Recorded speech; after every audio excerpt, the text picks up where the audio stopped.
Bonjour, nous nous retrouvons aujourd'hui dans le cadre des Journées du patrimoine et des moulins à l'Office du tourisme d'Agde, en compagnie d'une personne qui a une énorme importance justement sur cet office du tourisme, Carlo Roccella. Bonjour.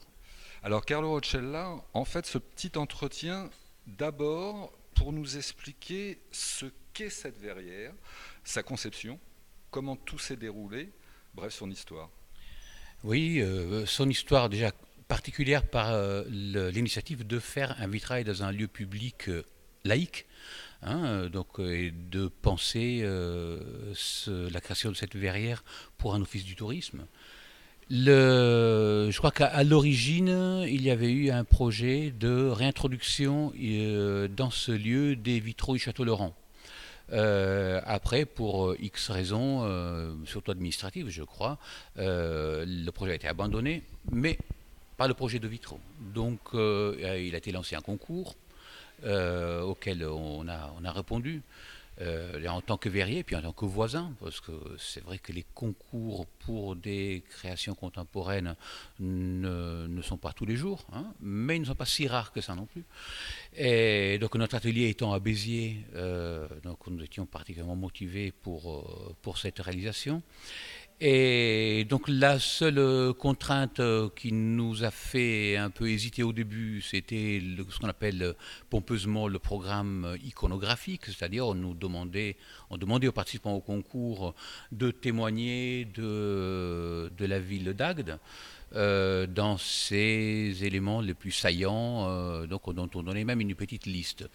Alors, résumer dans un seul lieu, dans un seul espace, des iconographies disparates et plutôt uniquement touristiques, ça nous motivait moyen. Donc, on a décidé de partir. Je dis on parce que je ne travaille pas tout seul, même si la création est la mienne, hein, mais avec mes collaborateurs, on a décidé de jouer le jeu à notre manière, c'est-à-dire de prendre la ville d'Agde par le petit bout qui est la photo infinitésimale des cristallographies du basalte, vu que le basalte est présent partout. Et c'est en regardant ces photos de l'âme mince qu'on a découvert tout un univers qui finalement pouvait coller bien avec cette réalisation, c'est-à-dire le noir ou le gris du basalte, les tonalités soufrées, ces jaunes qui se détachent, et ça pour la macrophotographie et pour la microphotographie, toutes ces concrétions de cristaux qui ressemblent à des petites pierres précieuses qui se trouvent prises dans le noir du basalte. L'idée étant donnée, il s'agissait après de la faire évoluer et que ce ne soit pas juste la traduction de photos en vitrail ou l'agrandissement, mais de créer un ensemble assez harmonieux par rapport à cette géométrie qui en plus, si vous la voyez, est partagée en deux parties, hein, et d'organiser l'espace aussi de manière assez cohérente. La dernière étape consistait à habiller ça d'un discours séduisant. Et donc, je me suis creusé un peu la tête, mais étant de formation littéraire, ça n'a pas été trop difficile. Linguiste je crois. Linguiste, oui. Ouais. Et je me suis dit qu'on pouvait raisonnablement affirmer que, comme la ville d'Agde, sous l'apparente grisaille de la pierre noire, se cachent comme des pierres précieuses qui sont les énergies de la ville et plein de personnalités extrêmement brillantes.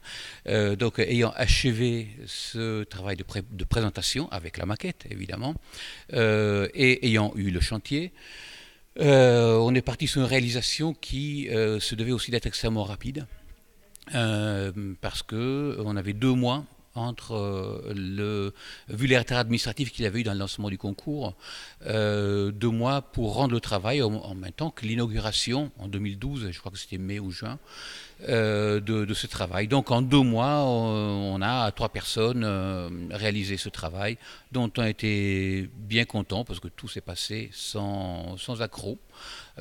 C'est bien de travailler dans une unité d'espace, de temps et d'intention qui est très resserrée. C'est ce qui contribue à donner aussi l'unité au travail. C'est là qu'on remarque également un des éléments importants de votre travail, à savoir mélanger plein de techniques très traditionnelles avec des instruments finalement très modernes. C'est cet écart que vous faites et ce rapprochement toujours entre tradition et modernité dans vos œuvres. Oui, la technique du vitrail dans cette verrière est totalement respectée et déployée. C'est-à-dire que pratiquement la totalité des techniques traditionnelles et d'autres techniques contemporaines sont mises en œuvre pour obtenir certains effets. Donc le verre, il n'est pas seulement peint et mis en plomb comme la tradition, mais il est aussi gravé, il a été aussi déformé sur des moules, voilà, toute une série de dispositifs font que le but, c'est de atteindre le résultat d'une œuvre et non pas d'avoir une performance de virtuosité technique ou de respect de la tradition. L'autre but fondamental étant que ça tienne dans le temps, parce que on fait une réalisation qui, on l'espère, survivra à ce même bâtiment, hein, sachant que les vitraux se restaurent tous les 100 ans. C'est aussi pour ça que nous avons laissé à la ville d'Agde un document où on a précisé exactement toutes les techniques qu'on a mis en œuvre par type de pièce, par type de panneau, de manière que les restaurateurs à venir, quand ni vous, ni moi, ni notre caméraman ne seront plus là, les ateliers de vitrail pourront raisonnablement restituer les pièces cassées ou une restauration professionnelle.